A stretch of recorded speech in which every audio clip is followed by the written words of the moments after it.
आखिरी चीज, इन्होंने कहा कि खुदा दुनिया बनाने से पहले 150 साल पहले या करोड़ों साल पहले क्या कर रहा था। अरे हजरत, चलें, बहरहाल मैं जवाब दे देता हूं, आप हमारे रिस्पेक्टेड पर्सनालिटी हैं, अगर आप नहीं होते तो मैं ऐसे एंटरटेन ही नहीं करता। टाइम, ये 100 साल पहले या 100 साल बाद, पहले बाद में अभी, ये वो अल्फाज हैं जिनका ताल्लुक टाइम से है।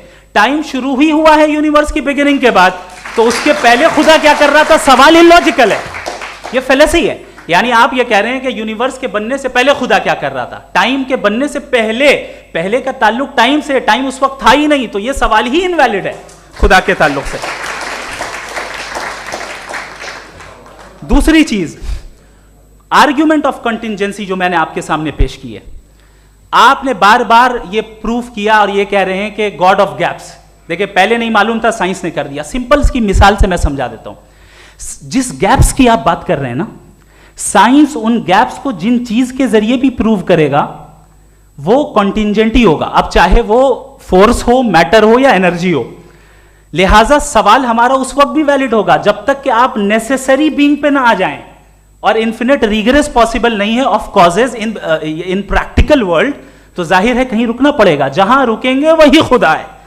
दूसरी चीज, आपने ये कहा, क्या कह रहा था मैं, किस पॉइंट को?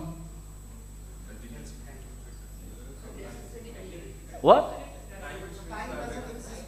Oh no, after that, just now.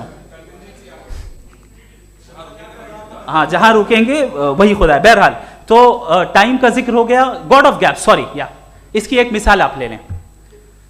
एक कार है, एक साहब ने देखा कि भाई कार जो है उसके व्हील्स कितने अच्छे लगे हुए हैं, सही जगह पे, स्टीयरिंग जो है कितने अच्छे जगह पे लगी हुई है, और सीट्स कितने वेल डिजाइंड है, कितनी प्रिसाइजली ये कार काम कर रही है, तो जरूर कोई ना कोई इसे क्रिएट किया है, किसी ने क्रिएट किया है। अब जावेद साहब आए और कहे, अरे जनाब बोनेट खोलिए, इसमें इंजन है, इंजन इस कार को चला रहा है, hence prove no one has created the car. This is illogical, this is irrational. आपने इंजन के जरिए उस गैप को तो साबित किया, लेकिन क्या उससे कार की जो क्रिएशन है और उसका जो क्रिएटर है ये इम्पॉसिबल हो जाए, ऐसा पॉसिबल है? उसका सवाल खत्म हो जाए, ऐसा पॉसिबल है? नहीं। आपने गैप्स को फिल करके, कॉन्टिंजेंट चीजों से गैप्स को फिल करके हमारे ऑब्जर्वेशन को और ब्रॉड कर दिया।